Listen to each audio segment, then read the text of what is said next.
નમસ્કાર વિદ્યાર્થી મિત્રો, ધોરણ 10 વિજ્ઞાનમાં ચેપ્ટર નંબર 5 માં તત્વનું આવર્તીય વર્ગીકરણમાં આપણે અત્યાર સુધીમાં એક લેક્ચર જોયો તો પ્રસ્તાવના કે તત્વના વર્ગીકરણની શું કામ જરૂરિયાત હતી. આવડો મોટો માસ હતો એટલે એને વ્યવસ્થિત અભ્યાસ માટે થઈ તત્વના વર્ગીકરણની જરૂરિયાત ઊભી થઈ હતી. તો પહેલા લેક્ચરમાં હવે આ વર્ગીકરણમાં જે વૈજ્ઞાનિકનો ફાળો છે એવા પહેલા વૈજ્ઞાનિક છે ડોબ્રેનર.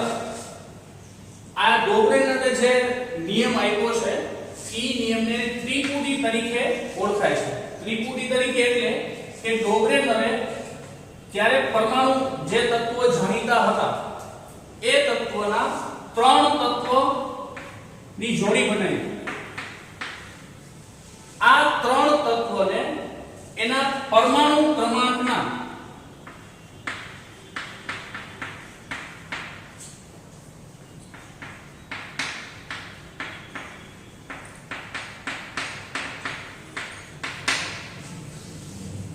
પરમાણુ ભારના ચડતા ક્રમમાં ગોઠવા.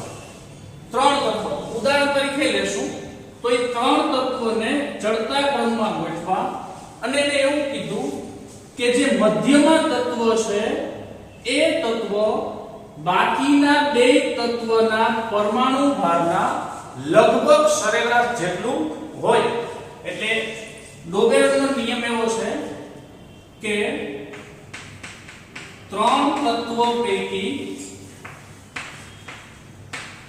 મધ્યમાં રહેલા તત્વનું પરમાણુ ભાર બાકીના બે તત્વના પરમાણુ ભારના લગભગ સરેરાશ જેટલા હોય. લગભગ નજીકનું. તો ત્રણ તત્વો ફોર એક્ઝામ્પલ એને એક ત્રિપુટી એવી લીધી હતી લિથિયમ, સોડિયમ અને પોટેશિયમ. લિથિયમનો પરમાણુ ક્રમાંક તમે જાણો છો 3, સોડિયમ 11, પોટેશિયમ 19. આ ત્રણ તત્વના હું અહીંયા પરમાણુ ભાર લખું છું. પરમાણુ ભાર તો લિથિયમનો પરમાણુ ભાર 6.9 એટલે લગભગ બરાબર 7. સોડિયમનો પરમાણુ ભાર 23, પોટેશિયમનો પરમાણુ ભાર 39. તો પરમાણુ ભારના ચડતા ક્રમમાં ગોઠવા તો આપણે ચડતા ક્રમમાં જ લખ્યા છે 7 પછી 23 પછી 39. તો આગળ નિયમ શું છે તો કે મધ્યમાં રહેલા તત્વનું પરમાણુ ભાર. તો મધ્યમાં કોણ છે? સોડિયમ. એનો પરમાણુ ભાર કેટલો છે? એ 23 છે. એ 23 કેના જેટલો થાય તો કે બાકીના બંને તત્વો છે એના સરેરાશ જેટલો. તો સરેરાશ બંનેની કાઢવી હોય તો લિથિયમના 7 વત્તા પોટેશિયમના 39 તો ટોટલ થયા 46. એના સરેરાશ કાઢવી હોય તો એને ભાગ્યા 2 એટલે અહીંયા બે તત્વો છે લિથિયમ અને પોટેશિયમ. ગણિતમાં તમે ભણેલા છો તો એની સરેરાશ કાઢો 46 ભાગ્યા 2 બરાબર 23. તો 23 છે મધ્ય જેટલો મળ્યો. તો 23 મધ્યમાં મળે છે. આ છે ડોબેરોની ત્રિપુટીનો નિયમ. તો અહીંયા આપણને પાઠ્યપુસ્તકમાં એક કોષ્ટક આપ્યું છે. એમાં A B C કરીને 3 અલગ અલગ ત્રિપુટીઓ આપેલી છે. એમાં પહેલી ત્રિપુટી જોવો A કરીને આપ્યું છે N P અને AS એટલે કે સોડિયમ, પોટેશિયમ અને આર્સેનિક. તો સોડિયમનો પરમાણુ ભાર 14, નાઇટ્રોજનનો પરમાણુ ભાર 14, ફોસ્ફરસનો પરમાણુ ભાર 31 અને આર્સેનિકનો પરમાણુ ભાર 74.9 છે. તો એમાં મધ્યનો રહેલો એટલે કે ફોસ્ફરસનો પરમાણુ ભાર 31 છે. એનો પરમાણુ ભાર બાકીના બેના સરેરાશ બરાબર મળે છે. તો જોવો જે સોડિયમનો છે એ 14 વત્તા આર્સેનિકનો પરમાણુ ભાર 74.9 એનો સરવાળો કરો એટલે 88.9 મળે, એને ભાગ્યા 2 સરેરાશ કાઢો તો આપણને 44 point સમથિંગ જવાબ મળ્યો. તો એ 31 ના નજીકનો જવાબ નથી, લગભગ કીધું એટલે નજીકનો હોવો જોઈએ. તો નજીકનો છે નહીં, એટલે આપેલું એ તત્વની જે ત્રિપુટી છે એ ડોબેરોની ત્રિપુટી નથી. હવે બી જો, બી માં આપેલું છે Ca કેલ્શિયમ, બીજા નંબરનું Sr સ્ટ્રોન્શિયમ અને ત્રીજા નંબરનું છે Ba બેરિયમ. તો કેલ્શિયમનો પરમાણુ ભાર 40 point સમથિંગ, Sr નો પરમાણુ ભાર 87 ના સમથિંગ અને Ba એટલે 137.3 જેટલો છે.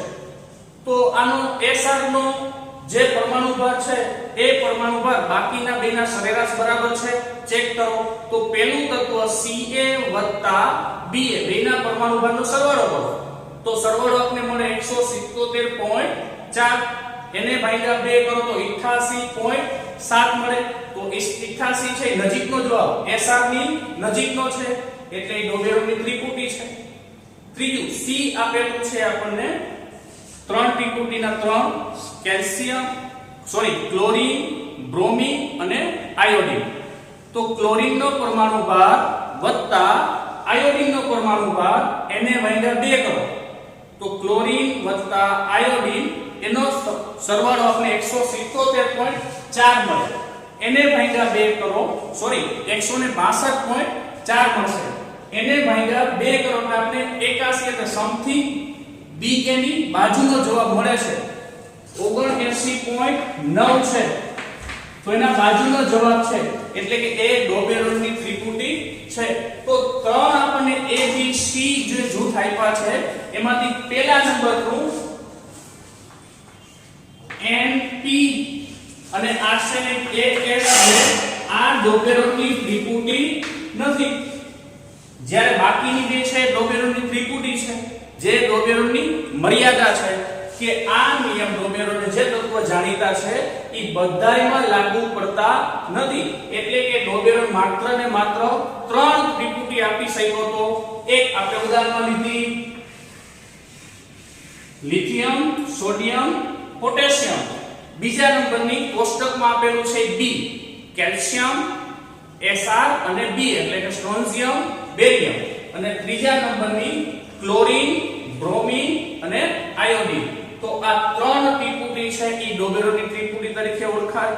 જે પેલા A આપેલું છે ડોબેરોની ત્રિપુટી નથી. તો એનો નિયમ છે એ ફરી એકવાર યાદ રાખો કે 3 તત્વના મધ્યમાં રહેલા તત્વનો પરમાણુ ભાર બાકીના બે તત્વના પરમાણુ ભારના લગભગ સરેરાશ જેટલો છે. ન્યુલેન્ડનો અષ્ટકનો નિયમ, ડોબેરોની ત્રિપુટીનો નિયમ, એના પછીનો પ્રશ્ન ન્યુલેન્ડનો અષ્ટકનો નિયમ. તો જ્હોન ન્યુલેન્ડ નામના વૈજ્ઞાનિકે આ ત્યારે જાણીતા તત્વો, ત્યારે 56 તત્વો જાણીતા હતા. એને આના અભ્યાસની શરૂઆત કરી ત્યારે 56 તત્વો જાણીતા હતા. આ 56 તત્વોનો એને અભ્યાસ કર્યો. એ 56 તત્વોને એના પરમાણુ ભારના ચડતા ક્રમમાં ગોઠવા, એટલે કે સૌથી ઓછો પરમાણુ ભાર હાઇડ્રોજનથી શરૂઆત કરીને થોરિયમ, 56નું તત્વ થોરિયમ સુધીના તત્વોનો અભ્યાસ કરી એને ચડતા ક્રમમાં ગોઠવા. પછી એને એવું કીધું કે આના પરમાણુ ભારના ચડતા ક્રમમાં ગોઠવા બાદ હાઇડ્રોજન પછીના તત્વથી 8મા તત્વના જે ગુણધર્મો છે એ ગુણધર્મો પેલા તત્વને મળતા આવે, એટલે કે હાઇડ્રોજન અને 8મું તત્વ જે મળે છે એના અને હાઇડ્રોજનના ગુણધર્મો સરખા મળે છે. એટલે ન્યુલેન્ડના અષ્ટકનો નિયમ કહેવાય. 8મા તત્વનો અને પેલા તત્વના ગુણધર્મો સરખા મળતા હોવાથી આ નિયમને અષ્ટકનો નિયમ કહેવાય. તો ન્યુલેન્ડે આ નિયમને સંગીતના સૂર સાથે સરખાવ્યા. સંગીતનો સૂર લખું છું અહીંયા સા રે ગા મા પ ધ ની સા. સા રે ગા મા પ ધ ની સા આવી ગઈ એટલે ફરીથી પાછું સા, તો સા રે ગા મા પ ધ ની અને સા. તો આ સૂર સાથે એના જાણીતા જે 56 તત્વો હતા એની સાથે સરખાવ્યા. તો અહીંયા એને પહેલા hydrogen, lithium, beryllium, boron, carbon, nitrogen, oxygen અને પાછું આવે ફ્લોરિન. તો જો 1 2 3 4 5 6 7 અને 8મું તત્વ છે ફ્લોરિન. પહેલું તત્વ હતું હાઇડ્રોજન. તો બે સા ઉપર છે એટલે કે ઊભી લાઈનમાં જે તત્વો મળે છે એ તત્વના ગુણધર્મ એકબીજાને મળતા મળે છે. તો 8મા તત્વએ આ ગુણધર્મ રિપીટ થતા જોવા મળ્યા. તો આના બંનેના ગુણધર્મ સરખા, હાઇડ્રોજનના જેવા ગુણધર્મો છે એવા ફ્લોરિનના મળશે. એટલે 8 તત્વોના રિપીટ થતા હોવાથી આ નિયમને અષ્ટકનો નિયમ કહેવાય. તો આગળ કોષ્ટક પાઠ્યપુસ્તકમાં આપણને કોષ્ટક આપેલું છે. આ કોષ્ટકમાં તમે જો હાઇડ્રોજનની શરૂઆત કરી, ફ્લોરિન, આગળના પરમાણુ ક્રમાંક સોડિયમ થી ચાલુ થાય તો sodium, magnesium, aluminium, silicon, phosphorus, sulphur અને પછી આવે ક્લોરીન. તો વળી પાછો ક્લોરીન રિપીટ Cl. તો આ ક્લોરીનના ગુણધર્મને મળતા આવે છે. એવી રીતે લિથિયમના ગુણધર્મ છે એવા સોડિયમના ગુણધર્મ મળતા આવે છે. તો ઉપર નીચે જે એક લાઈનમાં આવે છે એના ગુણધર્મો સરખા છે. જેમ કે આ બંને ધાતુ છે, સક્રિય ધાતુ છે, બે આ અધાતુ છે, આ ધાતુ છે. આની બાહ્યતમ કક્ષાની વાત કરો, તમે 9માં ભણી ગયા છો કે ઇલેક્ટ્રોન રચના લિથિયમની ઇલેક્ટ્રોન રચના જાણો છો 2 અને 3 2 અને 1. સોડિયમની ઇલેક્ટ્રોન રચના લખો, એની ઇલેક્ટ્રોન રચના 2 8 1. કારણ કે પરમાણુ ક્રમાંક જાણતા હોય તો આપણને એની ઇલેક્ટ્રોન રચના ખબર પડે. લિથિયમનો પરમાણુ ક્રમાંક 3, સોડિયમનો પરમાણુ ક્રમાંક 11. તો લિથિયમ 2 1, સોડિયમ 2 8 1. તો બાહ્યતમ કક્ષા એટલે કે સંયોજકતા કક્ષા કહેવાય છેલ્લી કક્ષાને. તો છેલ્લી કક્ષામાં ઇલેક્ટ્રોન 1, આની છેલ્લી કક્ષામાં ઇલેક્ટ્રોન 1. તો બંનેની બાહ્યતમ કક્ષામાં ઇલેક્ટ્રોનની સંખ્યા સમાન છે. એટલે લિથિયમ છે એક ઇલેક્ટ્રોન ગુમાવે Li પ્લસ બને. એવી રીતે સોડિયમ એને પ્લસ મળે. એટલે કે આના રાસાયણિક ગુણધર્મ છે એ સમાન હશે. કારણ કે ઇલેક્ટ્રોનની આપ લેના કારણે રાસાયણિક પ્રક્રિયાઓ થતી હોય તો સમાન ગુણધર્મ બંનેના આવે છે. એવી જ રીતે હાઇડ્રોજન, ક્લોરીન બંનેના જે ઇલેક્ટ્રોન રચના છે એ સમાન મળશે અને ગુણધર્મ સમાન છે. પણ આનાથી આગળ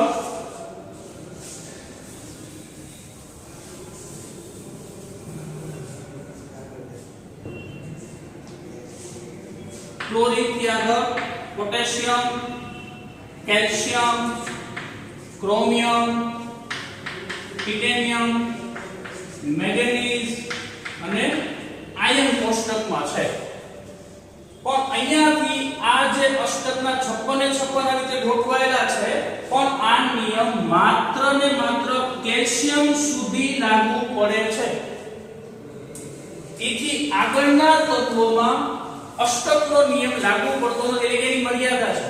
અહીંયાથી ન્યુલેનનો નિયમ જે છે કે ઉપરના જે એક સમૂહમાં આવતા તત્વો છે એના ગુણધર્મો સમાન મળે છે. પણ અહીંયાથી એવું થતું નથી. એટલે કે 20 તત્વ સુધી આ નિયમ લાગુ પડે છે. આ નિયમને બંધબેસતો બનાવવા માટે થઈ અમુક જગ્યાએ બે તત્વ છે એને એકમાં ભેગા મૂક્યા. શું કામ કે આ નિયમના જે ગોઠવણી કરવા માટે કોબાલ્ટ અને નિકલને એકી સાથે પહેલા ગ્રુપમાં મૂક્યા. પણ છતાં એવું થતું હતું કે ઉપર અને નીચે જે ગોઠવણી છે એ બંધ બેસતી નથી, એટલે કે ફ્લોરીન ક્લોરીન છે એ અધાતુ તત્વ છે, જ્યારે CO અને નિકલ છે આ ગ્રુપમાં મૂક્યું છે પણ એ તો ધાતુ તત્વ છે, બંનેના ગુણધર્મો એક સમાન મળતા નથી. ત્યારે એવું કીધું કે ન્યુલેન્ડે કે માત્ર 56 તત્વો છે, નવા તત્વો કોઈ શોધાવાના નથી. પરંતુ અત્યારથી પછી કેટલા નવા તત્વો મળ્યા? તો માત્ર 20 સુધી જ લાગુ પડે છે. ડોબેરોને બીજું કીધું નવા તત્વોની શોધ થવાની નથી, એટલે એને બંધ બેસવા માટે એક લાઈનમાં બે તત્વોને પણ મૂક્યા, ભેગા કરવા પડ્યા.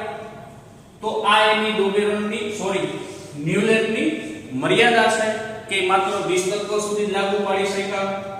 આ તત્વની ગોઠવણી 56 નવા તત્વો શોધાશે નહીં, અને એક લાઈનમાં એકથી વધુ તત્વોને પણ મૂક્યા. તો ફરી એકવાર નિયમ એવો છે અષ્ટકનો કે પેલા તત્વથી આઠમા તત્વ પેલા તત્વના ગુણધર્મને સમાન મળે છે. તો આ નિયમને અષ્ટકનો નિયમ કહેવાય. આ નિયમને ન્યુલેન્ડે સારેગામા પધનિસા સૂર સાથે સરખાવીને એક કોષ્ટક બનાવ્યું. તો હાઇડ્રોજનથી શરૂઆત કરી થોરિયમ સુધી આ ગોઠવણી મૂકી છે. અને hydrogen, lithium, barium, boron, carbon, nitrogen, oxygen અને ફ્લોરિન. તો ફ્લોરિનના ગુણધર્મ હાઇડ્રોજનને મળતા મળે, એવી રીતે લિથિયમના ગુણધર્મ સોડિયમને મળતા મળે. મેં તમને એક ઉદાહરણ આપ્યું હતું લિથિયમ અને સોડિયમ. આવા બધામાં સરખામણી મળે છે, પણ ક્યાં સુધી? માત્ર ને માત્ર કેલ્શિયમ સુધી. બીજું કે માત્ર 56 તત્વો છે, નવા તત્વો શોધાવાના નથી. આ ગોઠવણી વ્યવસ્થિત કરવા માટે એકથી વધુ તત્વોને પણ ભેગા કર્યા, પણ છતાં એ ગોઠવણી વ્યવસ્થિત બની નહીં. આ હતી ન્યુલેન્ડની મર્યાદા. તો પરીક્ષાની દ્રષ્ટિએ આ પ્રશ્ન ઇમ્પોર્ટન્ટ છે, તો બરાબર સમજો. હરિઓમ અસ્તુ.